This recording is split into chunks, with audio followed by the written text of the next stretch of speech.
And hopefully this will work.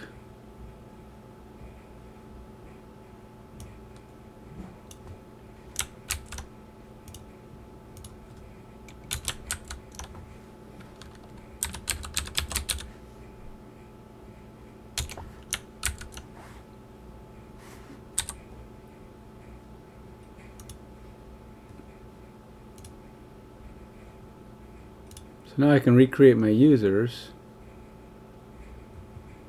and hopefully I won't have to go through this again. I don't know why it's blowing up to begin with, but it's screwing up my state. But I'm hoping we don't have this problem again after this. Okay, so these are the two commands. If you want, if your Mongo database has exploded, it won't start. Like you go here and you try to click, like you see it's not running, and you go right on your services, and then you right click on it and say start, and it goes terminated unexpectedly with 1067 or whatever the heck it is. I think it's it even says right here. Yeah, 1067 failed to start.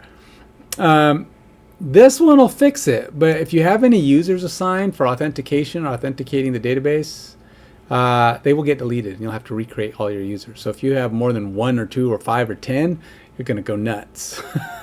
I'm just telling you now, you don't want that. So be more specific. One solution is just get rid of the lock file, and I don't know what WT is, but these are the files you want to get rid of to allow it to restart. And I believe you should be good to go. Just saying. That's how you get your fail to start MongoDB going again.